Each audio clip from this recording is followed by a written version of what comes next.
절대 열어서는 안 되는 등골 오싹한 이야기. 그래서 더욱 철저하게 봉인되고 꽁꽁 묶어둔 이야기. 함부로 손대는 자 반드시 그 대가를 치를 것이다. 안녕하세요. 함부로 열어서는 안 될 금기된 이야기를 봉인 해제하는 괴담노트 시즌2. 그 막을 지금 열겠습니다. 반갑습니다.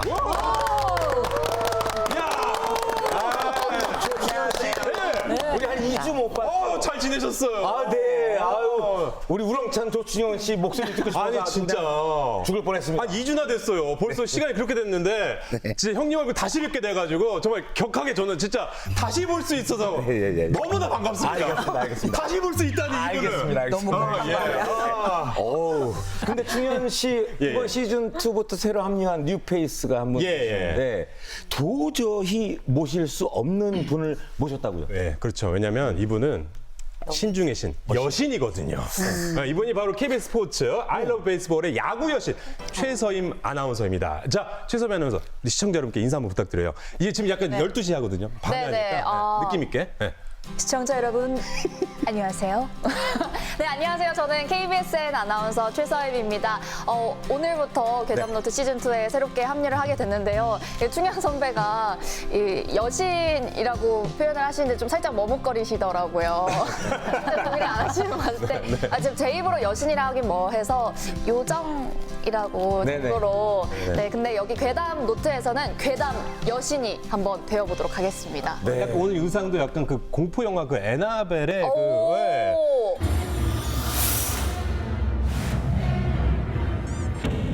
아, 근데 이렇게 이쁘신 분이 괴담 여신이라 불리우면 좀 그렇지 않을까요? 그런가요? 네. 그런데 이제 제가 좀 평소에 네. 좀 입이 가로로 많이 찢어지는 편이라 아. 친구들 사이에서 오히려 야구 여신보다는 괴담 여신이 많이 공감을 할 그래요? 거예요. 이게 약간 웃을 때 약간 아이고, 깜짝아. 약간 이런 느낌이거든요. 만만치 않죠? 네. 뭐 최서임 씨만 괜찮다고 하면 저희는 환영입니다. 좋습니다. 네. 자, 오늘도 우리와 함께 만신전의 금기 기록물을 공개해 주실 네 분의 만신을 모셨습니다. 안녕하세요.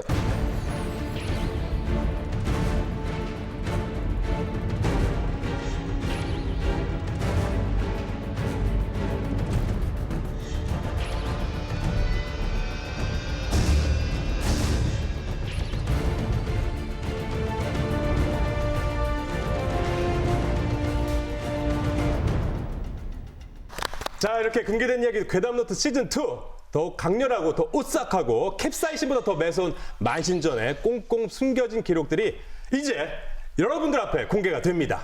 자, 오늘 만신 여러분들께 거는 기대가 큽니다. 상자 안에 꽁꽁 봉인되어 있는 만신전의 기록들 가장 먼저 어느 분이 열어주시겠습니까? 네, 가장 먼저 이 봉인된 괴담 상자를 열어주실 분은 매화보살 선생님이십니다. 매화보살님 봉인 열어주세요. 털을 빼앗긴 망자들의 분노, 매화보살 선생님의 봉인된 이야기. 오늘 여러분께 전해드릴 깊이 숨겨졌던 금기된 기록. 바로 이 안에 있습니다.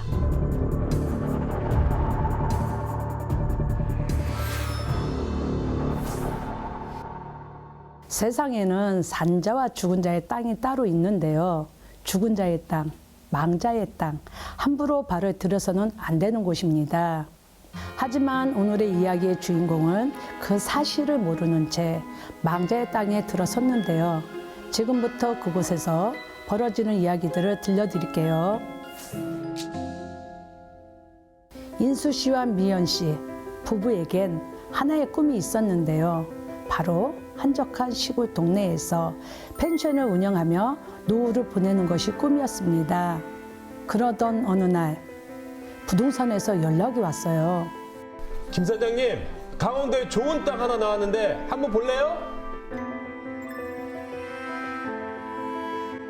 땅을 둘러본 인수 씨는 바로 계약서를 썼어요. 위치, 가격 모두 인수 씨가 찾던 조건이었거든요. 야, 좋다. 여보, 그동안 고생 많았지? 우리 이제 여기서 행복할 일만 남았네. 그때까지만 해도 두 사람에게 행복한 미래만 기다리고 있는 줄 알았습니다.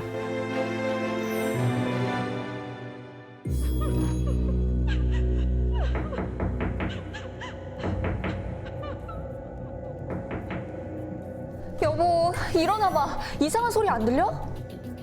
야, 아니 무슨 소리? 아니 아무 소리도 안 들리는데?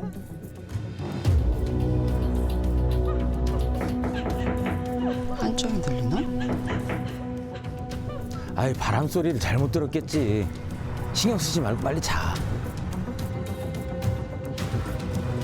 하지만 다음 날에도 이상한 현상은 계속되었어요.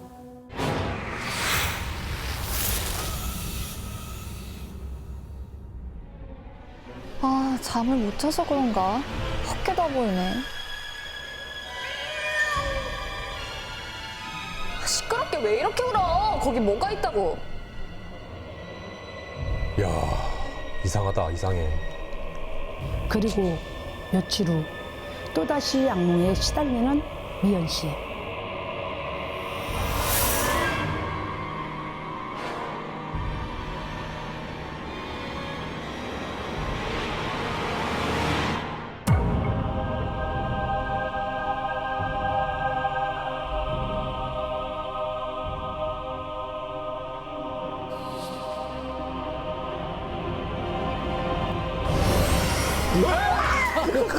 갑자기. 아가, 여긴 사람이 살 곳이 아니다. 너희 터가 아니니 당장 나가라, 당장! 잘못 들어간 거지? 처음 보는 할머니가 화를 내며 경고했고 미연 씨는 그 다음날 인수 씨에게 꿈 이야기를 했습니다. 에이 귀신 나오는 꿈은 대박 나는 꿈이야. 아, 우리 펜션 진짜 잘 되겠는데?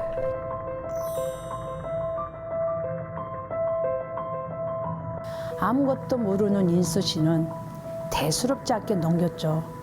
그때까지 두 사람에게 앞으로 악몽 같은 일들이 밀려올 줄을 몰랐던 거예요. 오픈 첫날 손님들이 밀려오기 시작했고요. 펜션에 온 후 미연 씨는 처음으로 평온한 밤을 보냈죠.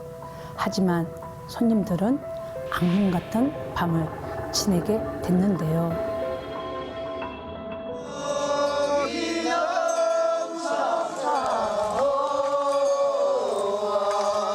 아, 누가 이 시간에 음악을 이렇게 크게 들어? 내 말이, 음악이라도 좀 말을 하네. 이게 뭐야. 다음 날 인수 씨에게 손님들의 항의가 쏟아졌는데요. 여기 좀 방음이 좀 안 되나 봐요. 옆방 음악 소리 때문에 한숨도 못 잤어요. 이 옆방이요? 아니 그 방엔 손님을 안 받았는데? 또 다른 손님은 분명히 문을 잠그고 잤는데 잠결에 누군가 지켜보고 있었다는 거예요. 인수 씨는 억울한 마음에 손님들과 CCTV를 확인했죠.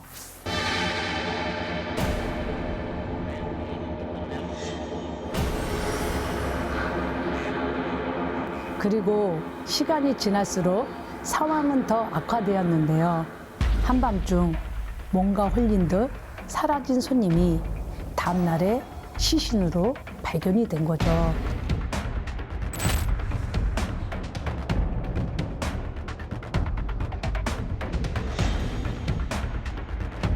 그러던 어느 날 인수 씨는 아내 미연 씨의 이상한 모습을 목격하게 됐는데요. 뭐야? 뭐야? 가야 해. 가야 해. 나가야 해. 미연아 왜 그래? 주방에서 칼을 든 채 계속 같은 말만 반복하는 미연 씨. 인수 씨가 다가가는 그 순간 내가 나가라고 했지? 왜 안 나가? 우리 터에서 당장 나가!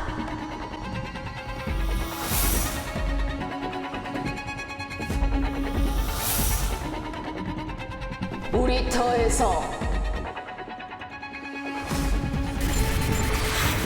당장 나가! 다행히 큰 사고는 피했지만 미연 씨는 그날의 일을 기억하지 못했어요. 그 후 그터의 진실을 알게 되었는데요.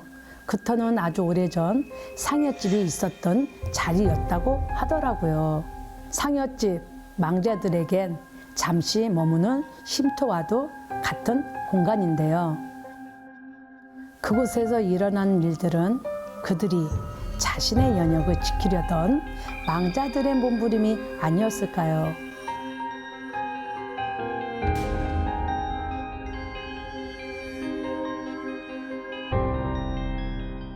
저도 어렸을 때 상여를 보긴 했는데 시골에서 옛날에는 동네마다 상여집이 왜 있었던 건가요? 옛날에는 이게 있잖아요. 병원도 없고 저 장례 문화도 없고 병원도 없는 시절이 너무 많았잖아요. 그러니까 민간요법이 많았던 시절이잖아요. 그날. 그러니까는 사람이 죽어도 그날 그 마을에서 이렇게 정해진 그 기가 있어요. 네. 저 초상기라는 게 그 마을에서 누가 죽었어 그러면 다 십시일반으로 와요. 다 누구든지 죽어 나가니까. 그래서 관을 직접 그날을 짜요. 마을에서 짜서 우리가 상여 틀이잖아요. 메고 가는 거 그런 거 네네네. 있는 거를 갖다가 이제 만들어서 우리가 지고 나가야 되잖아요. 네네. 그래서 그거를 모아놨는데 그걸 갖다 놓을 곳이 없잖아요. 그래서 상여집이라서 상여틀만 모셔 장례를 치를 수 있는 곳이 보관소가 상여집인 거죠. 쉽게 말하면. 네, 근데 선생님 저도 실제로 보진 못했지만 저희 외할아버지도 이제 상여집 그 상여꾼들이 장지까지 모셔다 드리고 했거든요. 근데 뒤에서 이렇게 막 삼촌들이 엄청 막 곡소리 하고 막 그랬다고 하더라고요. 근데 그 곡소리가 약간 어떤 의미인 거예요? 아, 곡소리에 대해서 말씀을 드릴게요. 자, 여기 모든 분이 들으니까 어떤 사람이든 간에 우리는 인생을 한 번은 가요. 그러면 번은 가요.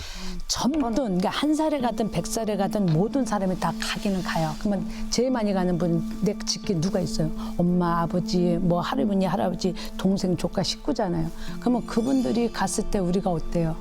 눈물이 나요, 안 나요? 나죠. 크게 울음의 소리, 곡소리, 애달프고 슬프고 간절하고 그 사람을 보낼 때 왜 나쁜 사람도 있고 좋은 사람도 있겠지만 그래도 부모니까 가는 길에 내가 못 해준 것만 많잖아. 그러니까 그분을 잡고 우리가 어떻게 해요?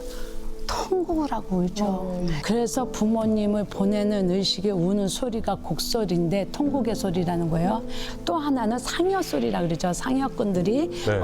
저승가슴 망자님 놓고 이렇게 앞에 하면서 가지고 요령을 치면서 어야어 하면서 망자를 장지까지 모셔가면서 너희 곁에 우리가 지금 같이 가고 있다. 외롭지 마라. 두려워하지 말아라. 너의 가는 곳까지 우리가 다 같이 동반해 가고 있다 하면서 하는 소리예요. 근데 그 소리가 끊어지면 안 돼요. 그러니까 장지에서 이렇게 무덤까지 묻혀서 장례가 끝날 때까지는 그 소리를 계속 읊어주는 거예요. 그래서 망자의 놀림이 없이 같이 함께 있다 하고 가고 그래서 이제 꽃상에는 타고 가는 건 그 사람이 이제 보상을 해주기 위해서 꽃상에를 타서 그렇게 좋은 길을 가라고 인도해 준 게. 그래서 또 그게 이제 그 상여 소리가 또 이렇게 두 개로 나눠져 있습니다. 그러니까 곡소리가 두 개라고 보면 돼요. 네.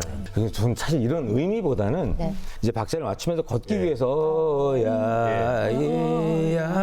뭔가 그 운동회 때 2인 삼각 하듯이 호흡 딱 맞추면서 으쌰 으쌰 하는 그런 느낌인 줄 알았는데 선생님 지금 이야기 주인공들은 그 상여터에 펜션을 지어가지고 문제가 생겼다는 거니까 어떻게 생각하면 아까 저기 그 집주인 남편분처럼 대박 날 수도 있다고 생각할 수도 있잖아요. 음기가 세고 강한 곳.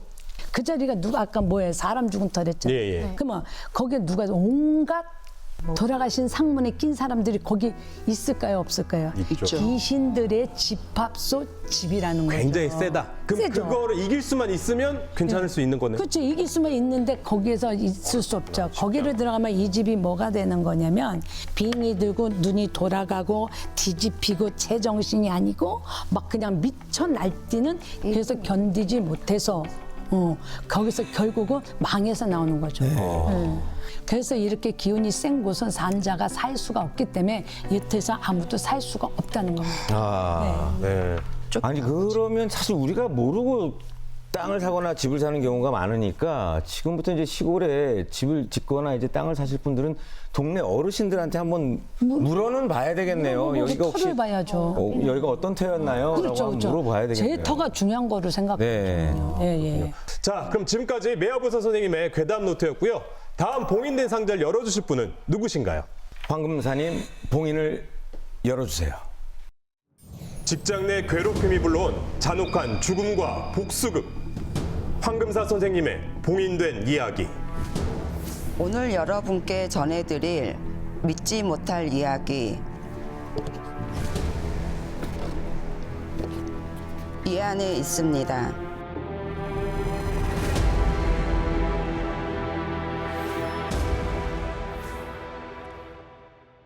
이 괴담은 직장 내 괴롭힘으로 인해 억울하게 죽게 된 젊은 여직원이 귀신이 되어 복수를 하게 된다는 비극적인 이야기입니다. 그 어렵다는 취업의 문을 뚫고서 입사한 혜숙 씨는 부푼 꿈을 안고 사회생활을 시작했어요. 그런데 이 회사엔 파렴치한 유부남 직원인 김 과장이라는 인간이 다니고 있었답니다. 어허, 저분 뭐야? 저분 눈빛이. 김 과장님. 회사 업무를 알려줘야 되니 퇴근 후에 그 단둘이 그 한잔 하자고. 네? 유부남이었던 김 과장은 혜숙 씨가 출근한 첫날부터 지속적으로 추파를 던졌어요.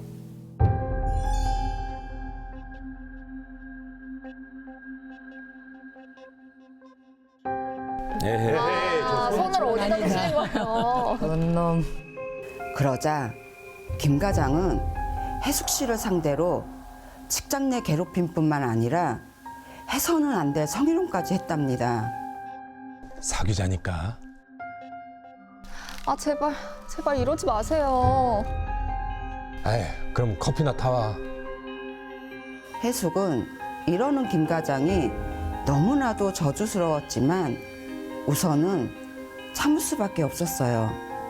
그런데 이렇게 파렴치한 김 과장의 행동은 갈수록 심해졌어요. 이걸로 어떻게 내일 브리핑하냐? 혜숙 씨 때문에 나까지 야근하게 생겼잖아. 김 과장의 성희롱과 괴롭힘은 다른 직원들이 없는 밤이면 더욱더 노골적으로 변했죠. 과장님, 이제 저 정말 가만히 있지 않을 거예요?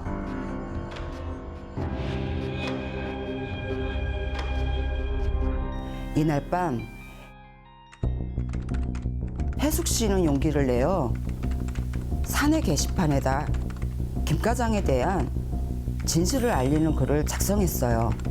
그러나 이 행위가 더 큰 비극으로 다가올 줄은 몰랐답니다. 마침 나한테 특별한 아이템이 있는데 모텔로 가서 화끈하게 놀아보자고. 어? 그런데 혜숙 씨가 작정을 한 듯 복사기 있는 곳으로 가자 김 과장은 불길한 느낌에 혜숙 씨의 컴퓨터를 확인하게 되었죠. 김 과장의 직장 내 괴롭힘과 성희롱에 대해 고발합니다.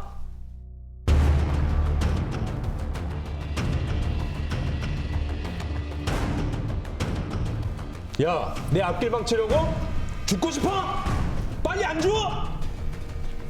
싫어요. 못해요.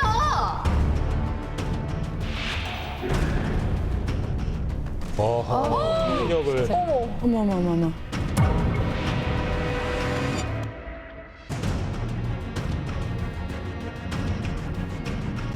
곧이어 김 과장은 다른 직원들이 보기 전에 혜숙 씨가 쓴 고발글을 서둘러 지운 뒤 가짜 유서를 썼어요.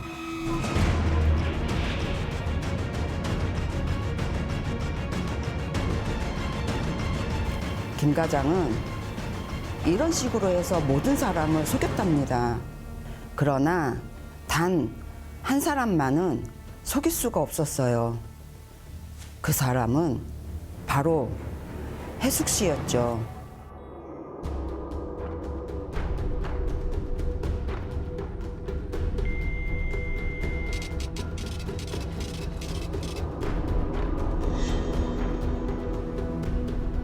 아이, 누구야? 누가 자꾸 장난치는 거야? 와, 왜 죽였어? 왜 날 죽였어? 막 써있네. 이 복사기는 억울하다는 듯 김 과장에게 더욱더 개기스러운 짓을 했어요.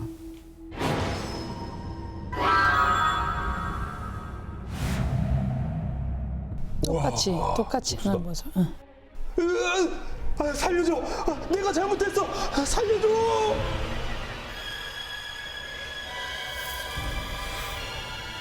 이런 일이 자꾸만 되풀이되자 회사에 귀신이 있다는 흉흉한 소문이 돌았어요.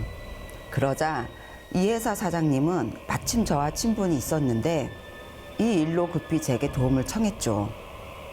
저는 이 회사로 가자마자 복사기를 보고 식겁했어요. 젊은 영혼의 억울한 죽음을 느낄 수 있었거든요. 저는 곧바로 회사 사람들 한 사람 한 사람을 모두 대면했는데 그러다 김 과장을 보게 됐고 곧바로 이자가 범인이라는 것을 알 수 있었죠. 결국 혜숙 씨의 컴퓨터를 포렌식하게 됐고 김 과장이 지워버렸던 글을 찾아낼 수 있었어요. 이 이야기는 직장 상사로부터 괴롭힘을 당하다 억울하게 죽어간 한 젊은 여직원에 관한 비극적인 괴담이었습니다. 죽음으로까지 몰고 갈 수 있는 직장 내 괴롭힘 같은 건 이 땅에서 영원히 사라져야 하겠습니다. 이야, 정말 안타깝기도 하고 끔찍한 사연이네요. 네. 그렇죠. 이게 사람이나 동물의 귀신이 쓰이거나 혼룡이 들어간 건 뭐 드라마나 영화에서 그쵸. 자주 접할 수 있었는데 그 영화 그 사랑과 영혼에서도 보면 여주인공 데미모에게 자신의 힘을 알리려고 그 동전 위로 올리잖아요. 네네. 네. 그거 보면서 좀 약간 그때 진짜 눈물 엄청 흘렸는데 저도 이렇게 사물에 나타나는 경우는 처음 봅니다. 진짜. 아니 예. 복사기 안에 죽은 혼령이 들어가 있었던 건데 이런 식으로 사물 안이나 그 사물 주위에 혼령이 깃들 수도 있습니까? 당연하죠. 오. 아 그래요? 사물에도 혼은 깃들 수가 있어요. 오. 예를 들자면 칼이나 네. 토끼개 같은 거나 자동차 같은 경우에도 혼은 깃들 수가 있어요. 특히나 요번 혜숙 씨처럼 원한이 많은 영혼이었잖아요. 네.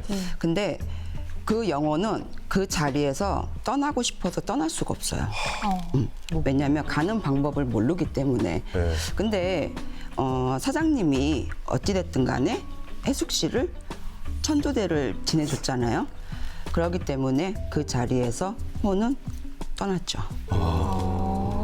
그러고 보면 어쨌든 뭐 카메라에서도 혼이 발견되는 경우도 있고 해외 사례 같은 경우는 노트북 안에 막 맞아요. 뭐 그런 게 막 나오기도 하는 거 보면 네. 황무사 선생님이 이번에 사건을 해결하는 그 명탐정 너무 힘들었어요.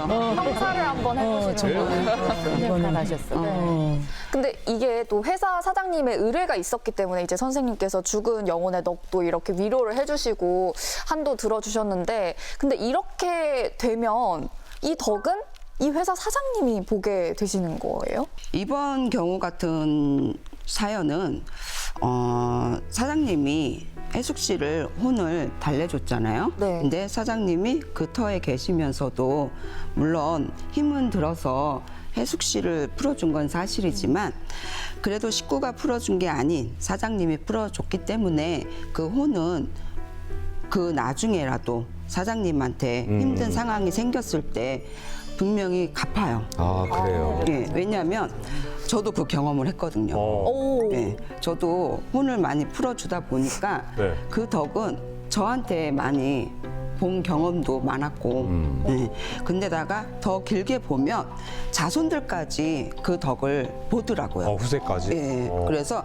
자손들이 힘든 상황에 그 닥쳤을 때 그 상황을 못마해서 네. 풀어주더라고요. 그럼 네. 그 덕을 약간 조금 재물적인 걸로도 보기도 당연하죠. 하고. 오 진짜요? 네. 좋은 걸로. 네. 그러면 이 복사기가 들어있던 건물이나 터에도 뭐 같은 영향을 받는 겁니까? 그 저희가 가서 안 좋은 기운까지 다 뽑아서 풀어드렸기 때문에 혼은 갈 수밖에 없어요. 그러고 난 다음에 그 터는 새로운 사람이 들어오더라도 어찌됐든 간에 그 전에 다 풀어졌기 때문에 지금 앞으로 오는 분들은 괜찮죠.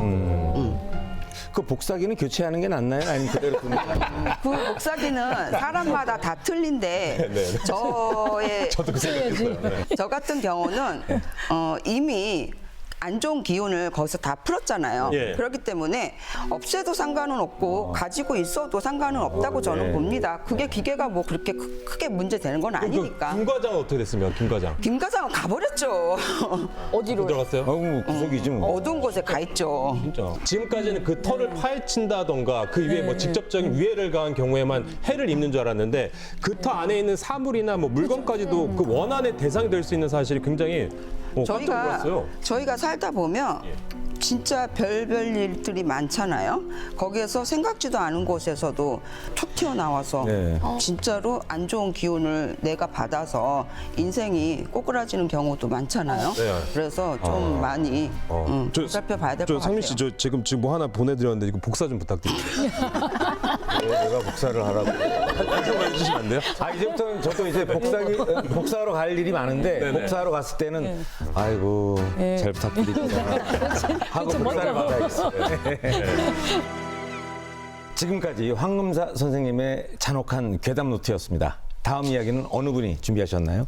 네, 자 이번 이야기는 해월선녀님께서 준비를 해주셨습니다. 어떤 이야기가 담겨 있을지 너무 궁금합니다, 선생님.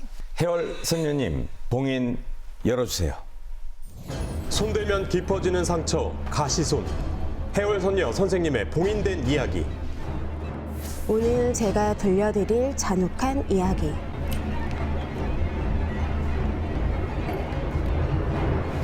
바로 이 노트 안에 있습니다.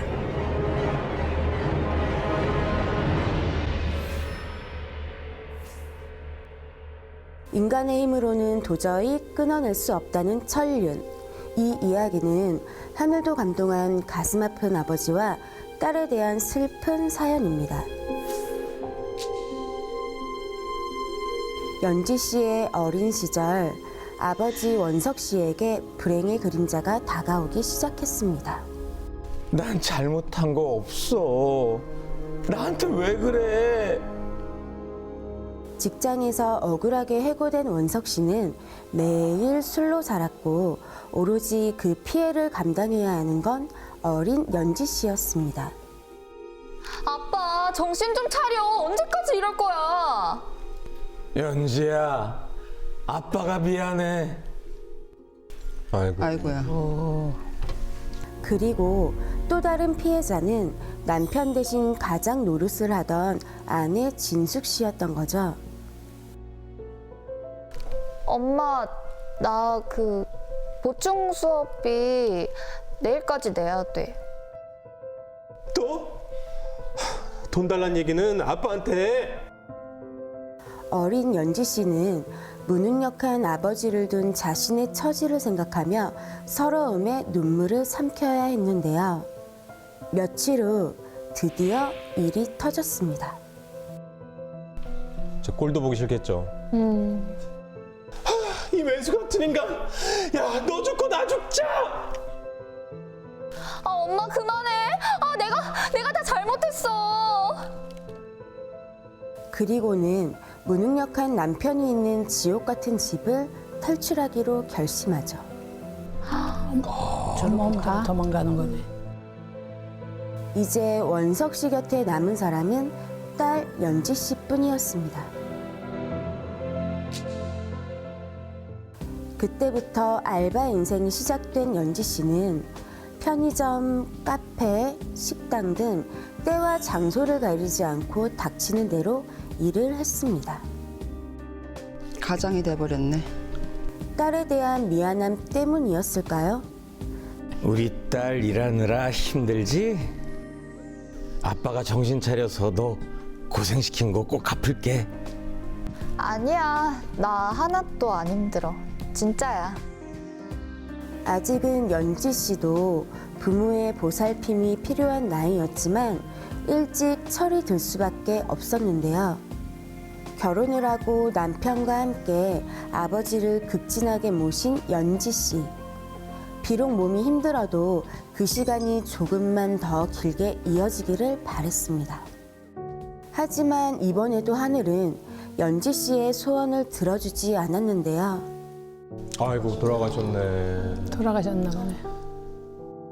당신 너무 울면 아버지 좋은데 못 가셔.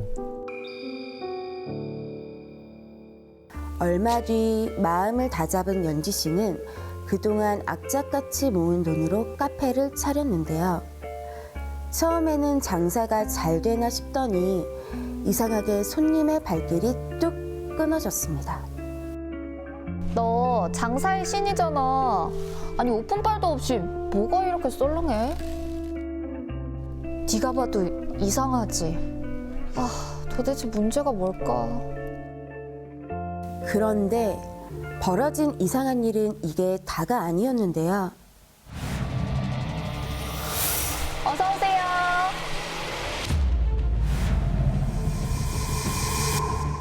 아, 뭐야? 나 이제 환청이 들리나?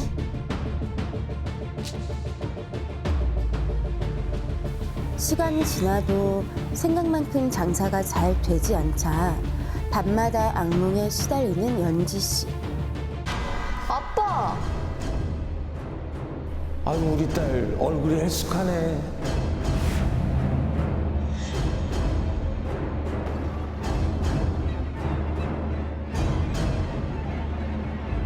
아빠! 나한테 왜 이래? 자, 자기야, 이제 괜찮아. 꿈이야, 꿈.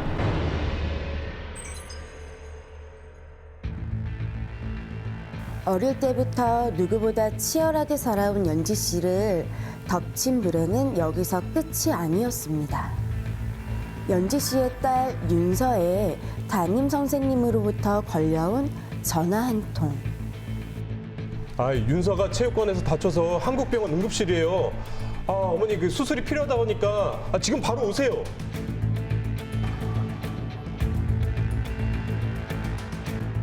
아니, 도대체 일이 어떻게 흘러가는 거야? 열심히 살았는데, 살고 있는데. 목숨같이 귀한 딸인 윤서까지 사고를 당하자 연지 씨는 저를 찾아왔습니다. 그래서 이 가족에게 숨어있는 비밀을 자세히 알아보기로 했습니다. 먼저 연지 씨가 차린 카페 터부터 돌아왔습니다. 아이, 들어와서 드셔보세요. 커피가 맛있어요. 잠깐만. 이거 뭐야? 아빠잖아. 자, 갑자기 왜 이렇게 으스스하지? 나도 갑자기 너무 춥고 기분 나빠. 야, 가자. 진짜. 입구를 막아. 혼이지.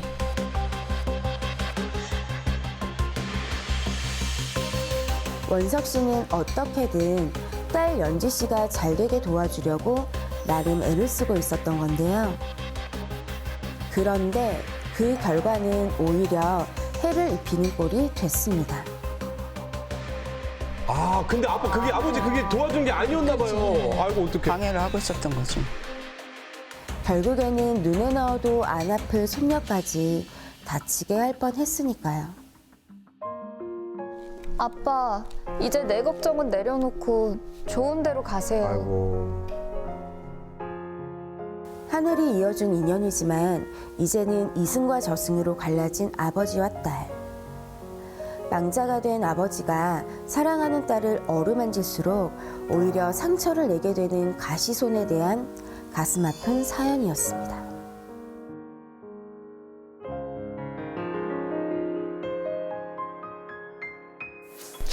가시손.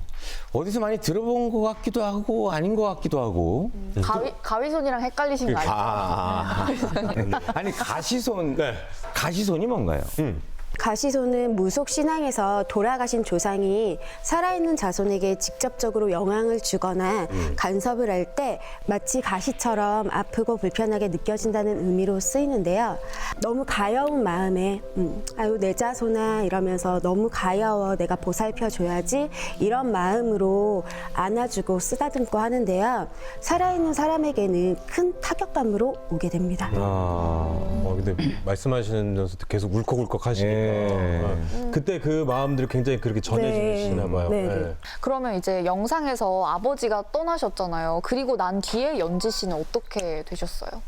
가게 오픈에 맞춰서 준비를 해뒀었던 재고들도 다 소진을 시키셨고요. 오. 그리고 장사가 조금씩 되고 있고 네, 연지 씨 아버지의 천도를 위한 진진옥이 굿을 하고서요. 네, 한 달 후 다시 만났을 때 연지 씨의 얼굴빛이 환해지고 편안해 보여서 참 다행이었습니다.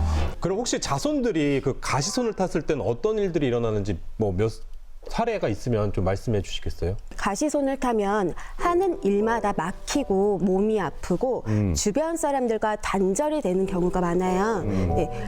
저도 아버지랑 이제 삼촌이 돌아가신 뒤에 신바람이 불어서 가시손을 탔는데요.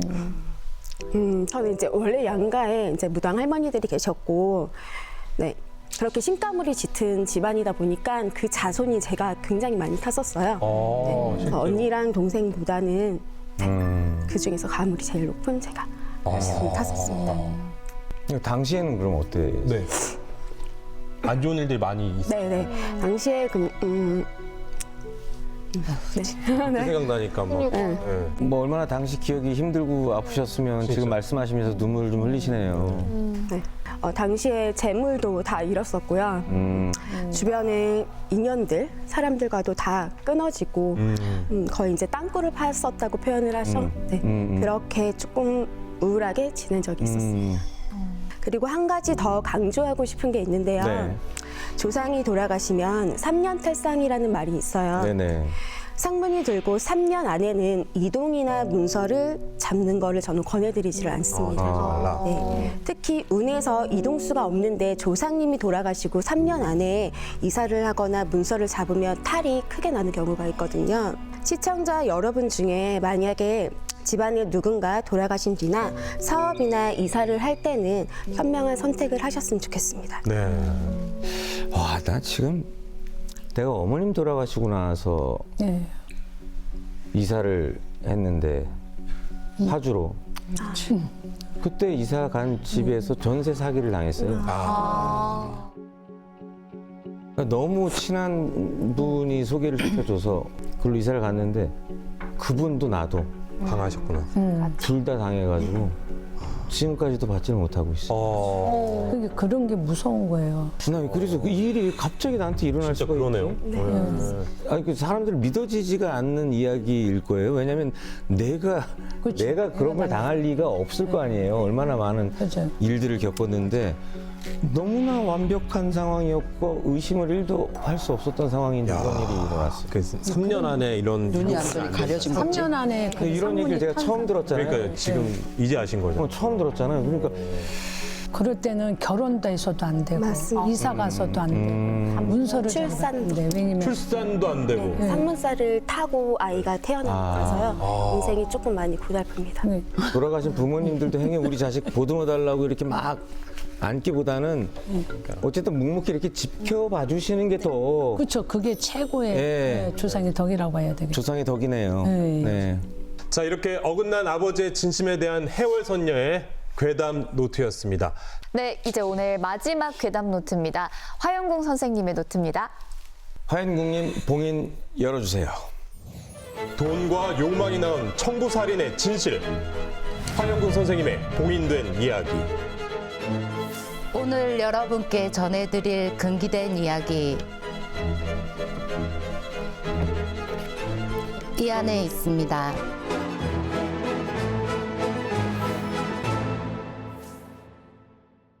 어떤 사람들은 말합니다.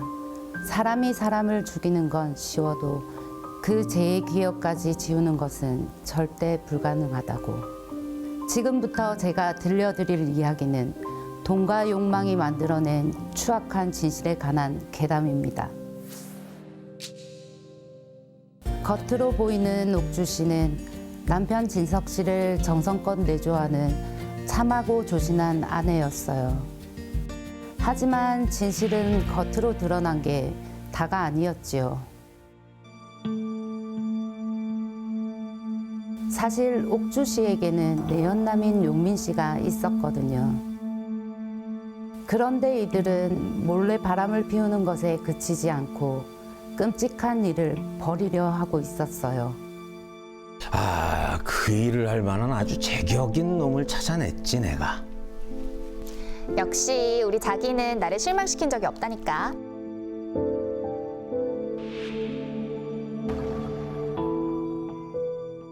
때마침 형배라고 하는 불량배를 만나게 되었지요. 믿어도 되겠죠? 걱정 붙들어 매시오. 그냥 당신들 입 조심이나 하시고. 에? 이들은 돈 많은 진석 씨를 없애려는 끔찍한 계획을 세운 거였어요.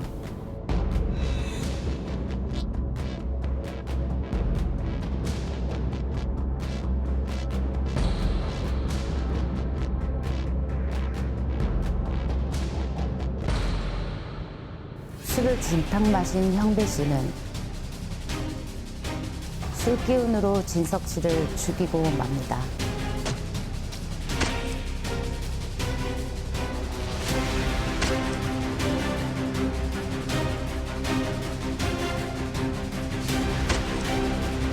야, 그리고 형배 씨는 아무도 찾지 못할 은밀한 곳에 시신을 유기하려고 어디론가 옮겼답니다. 그러면 이들은 도대체 왜 이런 짓을 벌인 걸까요? 옥주 씨는 남편 진석 씨의 많은 돈을 마음껏 쓰고 싶었기 때문이었어요. 이런 일들 많이 있어요. 뉴스에서 보잖아요. 그러니까요. 불륜으로 인한 뭐 청부살인 뭐 이런 것들. 괴로운 마음에 또다시 술을 마셔대긴 했지만 이런 짓을 벌인 대가로 받은 돈을 보고는 좋아했지요. 그런데 이런 형배 씨보다 더 좋아하고 있던 사람들이 있었는데요.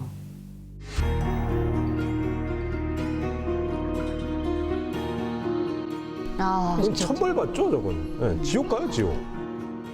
이들 역시도 이제 모든 것이 끝난 줄 알고 마음껏 쾌락의 시간을 보내고 있었지요.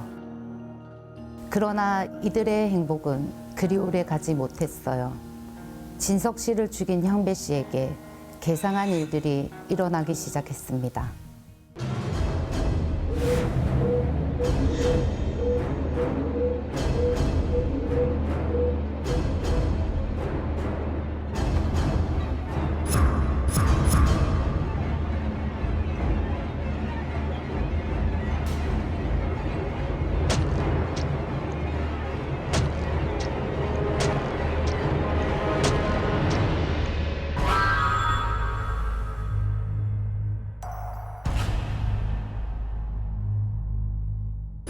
왜 날 죽인 거야?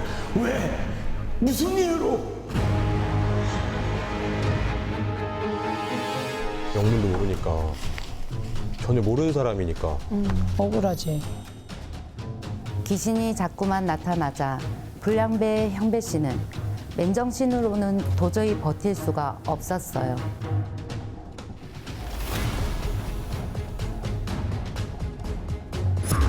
넌 살인자야. 내 손으로 죽이기 전에 어서 자수해.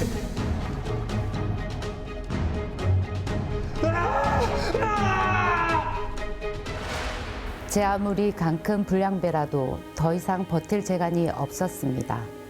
그럼 계속 저러면 어떻게 살겠어요? 살려주세요, 형사님. 저 좀 살려주세요. 사실은 제가 사람을 죽였어요. 결국엔 자수를 하고 말았습니다. 그런데 큰 문제가 하나 있었죠. 제가 분명 저 산 어디다가 유기했는데 그날 술이 떡이 돼가지고 기억이. 살인 사건엔 시신이 있어야 하는데 술김에 벌인 짓이라 유기한 곳을 기억해내지 못한 거였어요. 이에 평소 저와 친분이 있던 김 형사님이 제 신당으로 찾아왔답니다. 물가 근처 바위 밑에 있어. 저는 진석 씨의 시신이 있는 곳을 알아낼 수 있었고 살인을 사주했던 추악한 옥주 씨와 용민 씨 또한 검거되고 말았죠.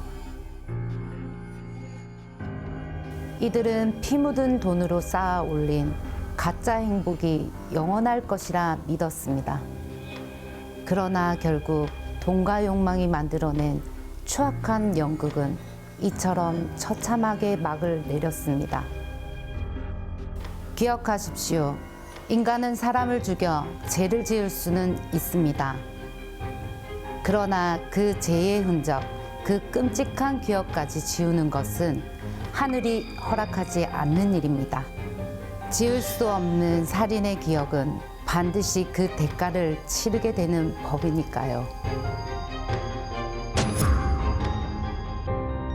우리가 말로만 듣던 청부 살인이 일어난 겁니다. 네. 이게 유튜브에서만 떠도는 얘기가 아니고 실제 일어나는 일이네요. 아니 선생님께서 죽은 진석 씨가 어디에 있는지 이게 영적인 힘으로 알아내셨잖아요. 네. 돌아가신 분의 옷이나 물건이 있으면 좀 찾아내기가 좀 쉽습니까? 네. 아 그래요. 죽은 자가 입었던 옷에는 네. 자기의 냄새 그리고 특유의 자기만의 향기가 있잖아요. 그렇죠.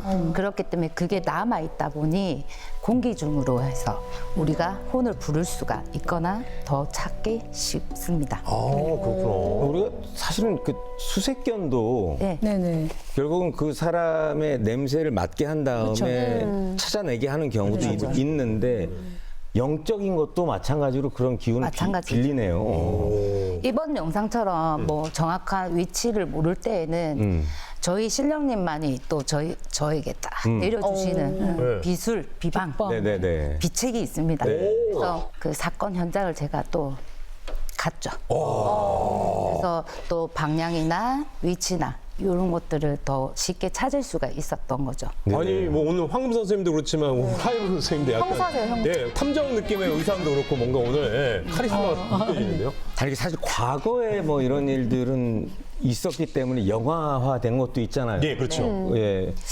그리고 뭐 저희가 산이나 바다 같은 데는 죽은 홀령들이 많이 돌아다녀요. 네네. 그걸 잡기, 잡심 이렇게 네. 얘기를 하는데 그래서 저 같은 경우에는 뭐 할머니를 모시고 가지만 앞장을 세우는 거는 잡기들을 물리쳐야 되니까 신장님 즉 장군님을 모시고 이렇게 또 물리고 이렇게 딱 가면 이제 수비를 쫙 물려야 돼요. 네. 물려야만 이제 다음 넋할머니를 딱 모시고 그 망자의 물건으로 그 시신을 찾아야 되거든요.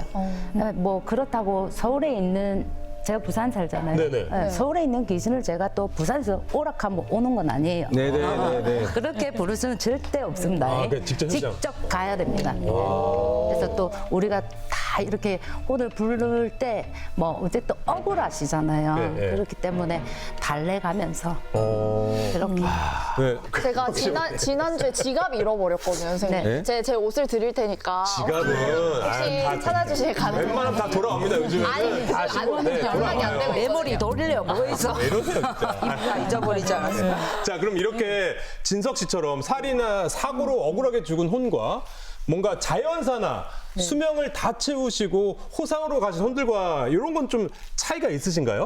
그럼요. 확연히 차이는 있습니다. 네. 모든 사람들은 죽게 되면 다들 억울해합니다. 네. 그렇죠. 살인이나 비명 행사, 사고로 죽은 자들과 나이대로 명부대로 또 사시다가 가신 분들하고는 차이는 정확하게 나뉘어져 있습니다. 네. 사람이 죽게 되면 귀신, 망자, 조상 등의 저승의 이름이 붙거든요. 거기서 원과 한이 많은 내 명을 다 하지 못하고 가신 분들은 살인, 사고 이런 망자들은 원혼기로 구천을 떠돌 수밖에 없습니다. 원원귀로.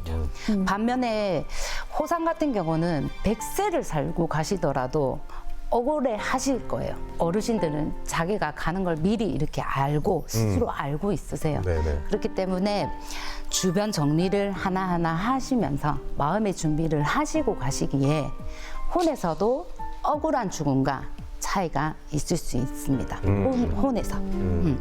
제 눈에 보일 때도 이렇게 혼을 나눠서 보면 호상으로 가신 분들은 깨끗하고 맑게 보이나 사고나 살인으로 가신 분들은 막 죽은 당시의 모습을 보인다든지 아니면 검은 기운으로 이렇게 어두워요. 검은 그림자. 근데 선생님 이게 죄 지은 사람들이 죽었을 때 선생님들이 이제 뭐 넋을 달래주면 정말로 저승에 가서 극락왕생할 수 있나요? 그게 좀 중요하지 않아요? 그니까요.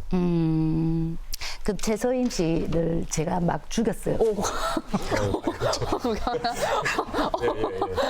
그러면 네. 빌어주겠습니까? 아니요. 그렇죠.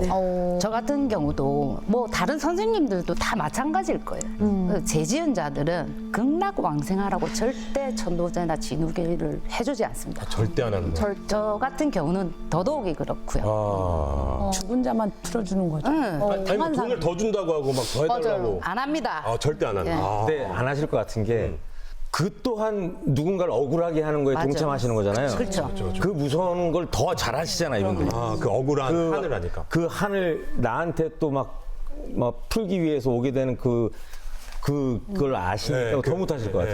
근데 이런 또 일들을 저희가 이렇게 TV를 통해서 보게 되면 가족들에게 더 잘해야 되겠다는 생각이 맞아요. 들어요. 네. 네. 자주자주 전화해서 네. 자기의 존재도 그리고 또 상대의 안전도 이렇게 좀 확인하게 되고 묻게 되는 상황인 것 같아요. 네. 자, 이렇게 진석 씨의 충격적인 진실을 끝으로 오늘 준비한 봉인된 이야기 모두 열어봤습니다.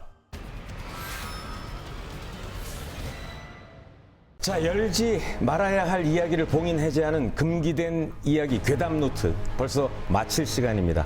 항상 괴담 노트 하다 보면 꼭 느껴지는 게 한 가지가 그렇죠, 있죠. 그렇죠. 늘 착하게 살자. 네. 살아서도 죽어서도 늘 착하게, 네. 착하게. 네. 아픔을 주지 말자. 아픔을 주지 말자. 네. 네, 좀 그건 또 당연한 거고 거기에 플러스해서 남에게 절대 해코지 하지 말자. 네. 네. 또 남이 이상한 거를 시킨다면 절대 해주지 말자. 맞아요, 맞아요. 뭐 청부살인, 뭐 보이스피싱 이거 절대 하면 안 됩니다, 진짜로. 네. 큰일 나죠. 자, 다음 주 괴담 노트는 어떤 이야기가 담겨 있을지 기대해 주시고요. 편안한 밤 되시길 바라면서 저희는 여기서 인사드리겠습니다. 여러분 다음 주에 또 만나요. 괴담 노트 봉인 와요.